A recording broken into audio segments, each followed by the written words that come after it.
Students, हम start करने जा रहे हैं जेनेटिक्स को और पहले लेक्चर के अंदर हम इसकी बेसिक डिटेल्स की तरफ चलेंगे। चंद एक बेसिक टर्मिनोलॉजीज़ को हम पढ़ेंगे और उसके बाद इसके बाकी पोर्शन की तरफ चलेंगे। इन बेसिक डिटेल्स के अंदर सबसे पहली चीज़ जो हमारे पास मौजूद है सेल के लेवल पर, आपने पढ़ा होगा कि cell contains nucleus and inside the nucleus there are chromosomes. तो ये आपके सामने जो क्रोमोसोम मौजूद है इसको हम कहेंगे टिपिकल क्रोमोसोम, या आप इसको कहेंगे replicated chromosome which contains replica, और उस रेप्लिका को जो सेम सेंट्रोमियर के साथ अटैच्ड होगा उसको हम कहेंगे क्रोमाटिड। तो ये हमारे पास क्रोमोसोम मौजूद है। It's central region is called the centromere. Centromere represents the primary constriction, ये कंस्ट्रिक्टेड एरिया होगा। अगर इसके अलावा कहीं और कोई कंस्ट्रिक्शन मौजूद होगी तो उसको हम कहेंगे सेकेंडरी कंस्ट्रिक्शन। इस सेंट्रोमियर के साथ अटैच्ड होते हैं आर्म्स, और उन आर्म्स को हम कहते हैं क्रोमाटिड्स। मैंने बताया कि these chromatids are the exact replica of the chromosome, और यहाँ पर इन दोनों क्रोमाटिड्स को हम कहेंगे sister chromatids. These sister chromatids contain identical copies of the DNA molecules, यानी जैसा डीएनए यहाँ पर मौजूद होगा 100% सेम डीएनए यहाँ पर भी मौजूद होगा। यानी अगर यहाँ पर किसी ट्रेट की डोमिनेंट अलील मौजूद होगी तो यहाँ पर भी डोमिनेंट अलील मौजूद होगी, या अगर इधर रिसेसिव फॉर्म मौजूद होगी तो यहाँ पर भी रिसेसिव फॉर्म मौजूद होगी। तो ये आपने याद रखना है, सेंट्रोमियर को, क्रोमाटिड्स को, और उसके बाद सिस्टर क्रोमाटिड्स को। और इसी लेवल पर आप पढ़ते हैं एक एरिया जिसको हम कहते हैं kinetochore area. This kinetochore area is the site for the attachment of kinetochore fibres during the cell division. So chromosome contains two important components, जो मेजर कंपोनेंट्स हैं। These are proteins and DNA, और ये हमारे पास DNA का molecule मौजूद है। Normally आपने याद रखना है कि one chromosome contains one molecule of DNA. So if we are having 46 chromosomes, then it means that we will be having 46 molecules of DNA in these chromosomes, और अल्टीमेटली जब सेल ने डिवाइड होना है तो ये नंबर डबल हो जाएगा during the cell division, ताकि दोनों सेल्स के अंदर 46 डीएनए के मॉलिक्यूल्स चले जाएं। So one chromosome contains one complete molecule of DNA that will be a long molecule, it will be unbroken, और इस डीएनए के ऊपर मौजूद होती हैं जीन्स। तो जीन्स क्या हैं? These are the segments of DNA that specify one messenger RNA or one polypeptide chain, or they will be controlling one trait. तो ये आपने रिलेशन याद रखने, क्रोमोसोम का डीएनए के साथ, फिर डीएनए का जीन के साथ। तो हमारे पास जीन सबसे पहले आएगी, हमने क्योंकि जेनेटिक्स पढ़नी है, which is the study of genes and their inheritance. तो जीन हम किसको कहेंगे? It is the part of DNA. जैसा कि आपने अभी पिछली डायग्राम के अंदर देखा था कि one chromosome contains one molecule of DNA and thousands of the genes. तो जीन क्या होगी? It is the part of DNA molecule. दूसरा आप याद रखिएगा कि it is basic unit of inheritance, इसी के थ्रू ट्रेट्स ने इनहेरिट होना है। और तीसरा इंपॉर्टेंट कंपोनेंट जो आपने ऑलरेडी पढ़ा होगा ये ट्रांसक्रिप्शन ट्रांसलेशन के अंदर, कि gene is the sequence of nucleotides that specifies amino acid sequence in a polypeptide chain. यानी एक चेन के अंदर जितने अमाइनो एसिड्स होंगे उनको जिसने स्पेसिफाई करना है वो एक जीन कहलाएगी। अब इससे आगे हम चलते हैं। Genes are located on the chromosomes, और क्रोमोसोम के ऊपर इसकी एग्जैक्ट लोकेशन को लोकस कहा जाता है। जैसे मैं एक सिंपल सी एग्जांपल आपके साथ शेयर करूंगा। आपने पढ़ा होगा एक gene SRY, that is sex representative region for Y chromosome. This SRY gene is located on the tip of short arm of Y chromosome. तो ये हम एक्चुअली उसकी लोकेशन को बता रहे होते हैं। अब जैसा आप ह्यूमन बॉडी के अंदर पढ़ते हैं कि क्रोमोसोम्स पेयर्स की फॉर्म में होते हैं, इसी तरह से याद रखिएगा कि most of the genes also exist in form of pairs. कुछ पेयर्स के फॉर्म में नहीं भी एग्जिस्ट करेंगे, जैसे SRY उसकी एग्जांपल है कि ये पेयर की फॉर्म में नहीं होगी, but majority of the genes are found in form of pairs, और इन पेयर के मेंबर्स को हम कहते हैं अलील्स। तो alleles are the alternative form of a gene. और यहां पर आपने ये 2-3 चीजें याद रखनी हैं जो कि अलील से रिलेटेड इंपॉर्टेंट हैं, कि alleles occupy same loci on respective homologue. Same chromosome नहीं होगा। अलील हम किनको कह रहे हैं? That occupy same loci on respective homologue, they belong to same gene pair and they control same trait. तो same loci, same gene pair और same trait को ये रेगुलेट कर रही होंगी, इनको हम अलील्स का नाम देंगे। सो ये आपने सबसे पहली टर्म्स को याद रखना है कि जीन किसको कहते हैं, लोकस किसको कहते हैं, जीन पेयर हम किसको कहेंगे, और अलील हम किसको कहेंगे। अब हम चलेंगे अलील की डिफरेंट फॉर्म्स की तरफ। ये हमारे पास 2 क्रोमोसोम्स मौजूद हैं और इन पर हम देखेंगे कि अलील्स की अरेंजमेंट क्या होगी, उनको हम किस तरह से आपस में रिलेट करेंगे। ये हमारे पास एक जीन पेयर मौजूद है जिसके अंदर मैंने ट्रेट या जीन आप कंसीडर कर लें A, और दोनों को मैंने कैपिटल से लिखा है। कैपिटल अब यहां पर मतलब ये होगा कि ये दोनों अलील्स एक जैसी हैं। So if both alleles are identical तो हम इनको नाम दे देंगे आइडेंटिकल अलील्स का, और इस पेयर को हम कह देंगे होमोजाइगस पेयर। यानी अलील्स को कहेंगे आइडेंटिकल अलील्स, पेयर को कहेंगे होमोजाइगस पेयर, और जिस इंडिविजुअल के अंदर ये कॉम्बिनेशन मौजूद होगा उसको कहेंगे होमोजाइगोट। इसी तरह से अगर ये अलील्स हैं डिफरेंट, जैसे यहां पे आप देख रहे हैं कि ये कैपिटल B है, ये स्मॉल b है, तो ऐसी अलील्स को हम कहेंगे अल्टर्ड अलील्स। ये इनके लिए टर्म यूज करेंगे। इनके पेयर को कहेंगे हेट्रोजाइगस, और जिस इंडिविजुअल के अंदर ये कॉम्बिनेशन मौजूद होगा इसको हम कहेंगे हेट्रोजाइगोट।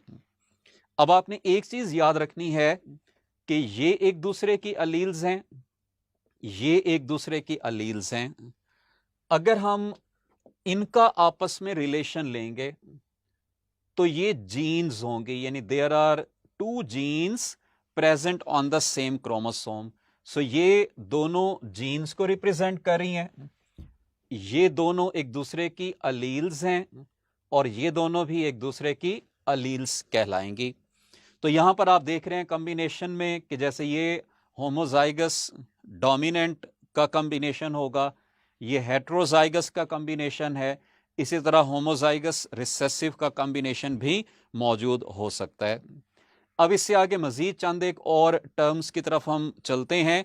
ये एक और टर्म आप पढ़ेंगे जिसको हम कहते हैं पॉलीमार्फिक जीन। अब यहां पर भी याद रखिएगा कि अगर किसी जीन की कोई अल्टरनेटिव फॉर्म नहीं है या वो पेयर नहीं बना रहा तो उसको हम अलील नहीं कहेंगे। जैसा मैंने SRY के केस में कहा है कि SRY की अल्टरनेटिव फॉर्म नहीं है तो हम उसको जीन कहेंगे, उसको अलील नहीं कहेंगे। यहां पर ये अलील्स मौजूद हैं कि इन कॉम्बिनेशंस के अंदर आप देख रहे हैं कि 2 अल्टरनेटिव फॉर्म्स हैं। अगर अलील्स का नंबर 2 से ज्यादा हो किसी भी जीन के अंदर तो ऐसी जीन को हम कहेंगे पॉलीमॉर्फिक जीन। यानी if a gene exist in more than 2 different forms then we will call it as polymorphic gene. जैसा कि आप इसकी एक एग्जांपल पढ़ते रहते होंगे, I gene for ABO blood group system. ABO blood group system के लिए आई जीन को हम कहते हैं पॉलीमॉर्फिक जीन। और इसी तरह आपने याद रखना है कि अगर अलील्स 2 से ज्यादा हों उनकी टाइप्स, तो ऐसी अलील्स को हम कहेंगे मल्टीपल अलील्स। अब आप जितने भी पी प्लांट के ट्रेट्स पढ़ेंगे उनके अंदर आप 2 ही फॉर्म्स पढ़ रहे होंगे, लेकिन एबीओ ब्लड ग्रुप सिस्टम के केस में आप 3 तरह की अलील्स पढ़ेंगे। एक आप पढ़ेंगे आई ए, जो ए एंटीजन की फॉर्मेशन में इन्वॉल्व होती है। दूसरी आई बी, जो बी एंटीजन की फॉर्मेशन में इन्वॉल्व होती है। और तीसरी को हम आई ओ से लिखते हैं या स्मॉल आई से लिखते हैं, ये रिसेसिव है, which does not form any antigen. तो यहां पर हम देख रहे हैं कि एबीओ ब्लड ग्रुप सिस्टम में 2 की बजाय 3 डिफरेंट अलील्स मौजूद हैं। तो ऐसी अलील्स को हम कहेंगे मल्टीपल अलील्स।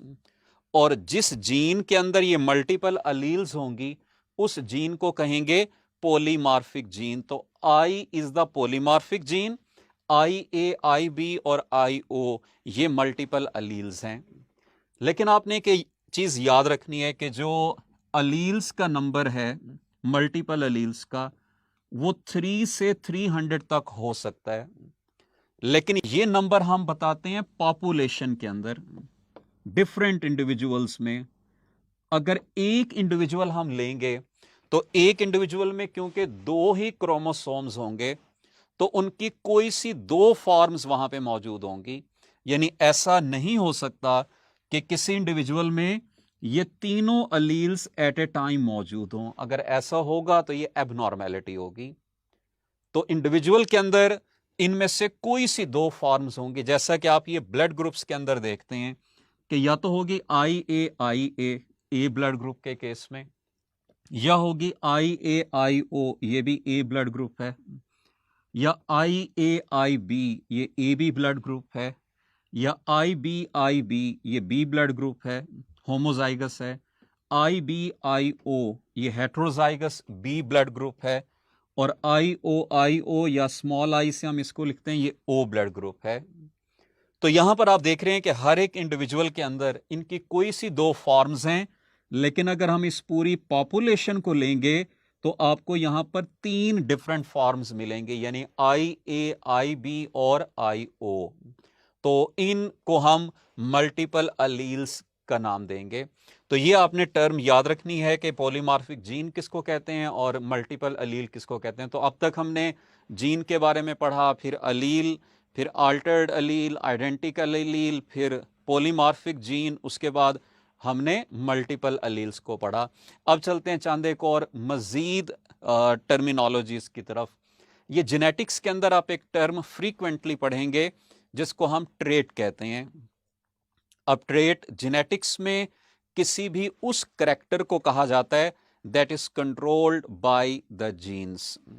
जैसे यहां पर आप एग्जाम्पल में पढ़ेंगे ह्यूमन हाइट को या पी प्लांट की हाइट को, तो this would be a trait. फिर उसके बाद उसकी फिजिकल अपीयरेंस को फिनोटाइप कहा जाता है।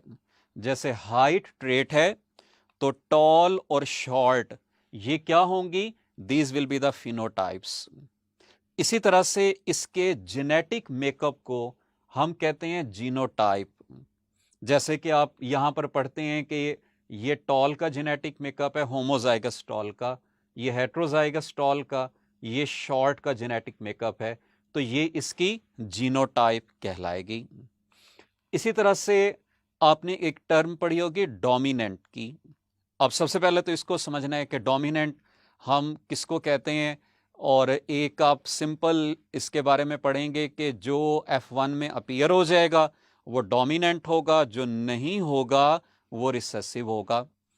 इसको आपने दूसरा जो मेथड है उसको इस तरह से भी समझना है कि हेट्रोजाइगस फॉर्म के अंदर, ये हेट्रोजाइगस फॉर्म है, इस हेट्रोजाइगस फॉर्म के अंदर जो फिनोटाइप या जो जीनोटाइप अपने आप को एक्सप्रेस करेगी उसको हम डोमिनेंट कहेंगे, और जो एक्सप्रेस नहीं हो सकेगी उसको हम रिसेसिव कहेंगे। जैसे पी प्लांट के अंदर इस केस को अगर हम देखें तो tall is the dominant phenotype, या हम कहेंगे capital T is the dominant gene. और इसी तरह से जैसे कि मैंने आपको बताया है कि जो अपने आप को एक्सप्रेस नहीं कर पा रही इस हेट्रोजाइगस फॉर्म में उसको हम रिसेसिव कहेंगे। जैसे कि इस एग्जाम्पल के अंदर शॉर्ट जो है ये रिसेसिव ट्रेट है, फिनोटाइप है, और स्मॉल टी जो है ये रिसेसिव अलील है। तो ये डोमिनेंट रिसेसिव की टर्म्स को आपने समझना है। इससे आगे नेक्स्ट एक और टर्म जो आप पढ़ेंगे वो होगी कंट्रास्टिंग ट्रेट्स की। कंट्रास्टिंग ट्रेट्स हम उन ट्रेट्स को कहते हैं which have clear cut differences. अब ह्यूमन हाइट को अगर हम देखें तो human height is not a contrasting trait. Like अगर मेरी हाइट 5 फीट 6 इंचेस है तो मेरे साथ 5 फीट 6 इंचेस का अगर पर्सन खड़ा होगा तो आप दोनों को डिफरेंशिएट नहीं कर सकेंगे, हालांकि कोई ना कोई डिफरेंस सेंटीमीटर का एग्जिस्ट करेगा। तो कंट्रास्टिंग ट्रेट हम किसको कहते हैं? Which have clear cut differences. जैसे येलो एंड ग्रीन, ये क्लियर कट हैं, हम इजीली देख सकते हैं, ये कंट्रास्टिंग ट्रेट्स कहलाएंगे। इसी तरह से 6 फीट एंड 1 फुट, ये भी कंट्रास्टिंग ट्रेट है। पर्पल एंड वाइट, ये भी कंट्रास्टिंग ट्रेट है। तो मेंडल ने पी प्लांट के जो 7 ट्रेट्स स्टडी किए थे, these were actually contrasting trait, जिनको देखकर ही हम डिस्टिंग्विश कर सकते थे। तो कंट्रास्टिंग ट्रेट्स आपने याद रखना है कि ये हम किनको कहते हैं। इससे नेक्स्ट अब हम चलते हैं ट्रू ब्रीडिंग की तरफ। ट्रू ब्रीडिंग या प्योर ब्रीडिंग, हम उस इंडिविजुअल को या उस वेराइटी को कहेंगे जो सेल्फ फर्टिलाइजेशन पर अपने जैसे ऑफस्प्रिंग्स प्रोड्यूस करे। यानी सपोज कर लें कि अगर हम सेल्फ क्रॉस की मैं बात कर रहा हूं, टॉल का टॉल से क्रॉस करवाएं और सिर्फ टॉल ऑफस्प्रिंग्स प्रोड्यूस हों तो हम इसको कहेंगे ट्रू ब्रीडिंग। और अगर सेल्फ क्रॉस के ऊपर डिफरेंट ऑफस्प्रिंग्स प्रोड्यूस हों तो तब हम इसको कहेंगे हाइब्रिड। यानी टॉल का अगर हम टॉल के साथ क्रॉस करवाएं और टॉल के साथ शॉर्ट हाइटेड प्लांट्स भी हमें मिल जाएं तो फिर हम इसको क्या कहेंगे? हाइब्रिड। तो जो ट्रू ब्रीडिंग होगा ये होगा होमोजाइगस, और जो हाइब्रिड है ये होगा हेट्रोजाइगस। हेट्रोजाइगस होने की वजह से उससे हमें टॉल के साथ शॉर्ट भी मिल रहे हैं। अब जो आप आगे क्रॉसेस पढ़ोगे मेंडल्स के लॉस के अंदर, उनमें ये 2 टर्म्स यूज होंगी, मोनोहाइब्रिड और डाइहाइब्रिड।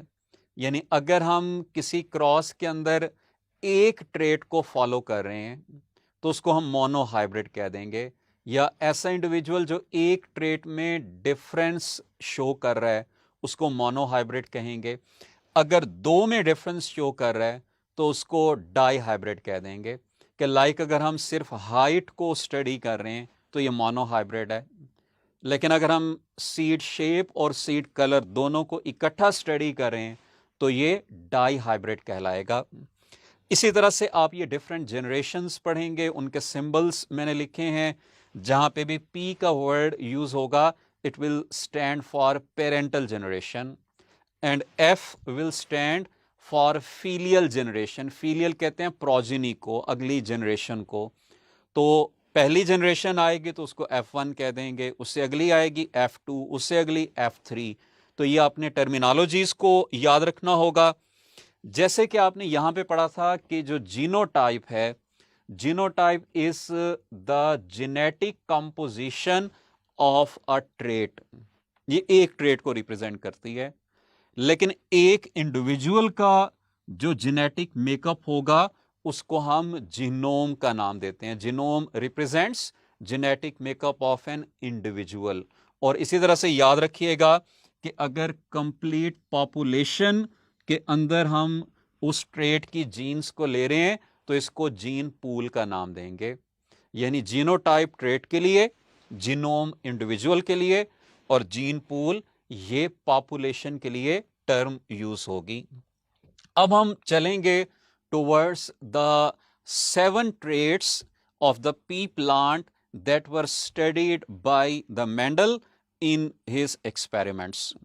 और आपने ये याद रखना है कि मेंडल ने पी प्लांट को इसलिए सिलेक्ट किया था कि एक तो इसके अंदर कंट्रास्टिंग ट्रेट्स हैं, it is easy to harvest और it is easy to cultivate, it has short generation time, और इनको हम इजीली स्टडी कर सकते हैं किसी भी स्मॉल प्लेस के ऊपर। ये हमारे पास वो 7 ट्रेट्स मौजूद हैं which were studied by the Mendel in his experiments. इसमें से जो फर्स्ट वन हमारे पास आ रहा है दैट इज फ्लावर कलर। अब याद रखिएगा flower colour is a trait और ये इसकी फिनोटाइप्स हैं पर्पल और वाइट। पर्पल जो है ये डोमिनेंट को रिप्रेजेंट कर रही है और वाइट जो है ये रिसेसिव को रिप्रेजेंट कर रही है। इसी तरह से plant height is another trait, उसमें tall is dominant and short is recessive in phenotype. Seed colour की तरफ अगर हम चलें तो yellow is dominant over the green.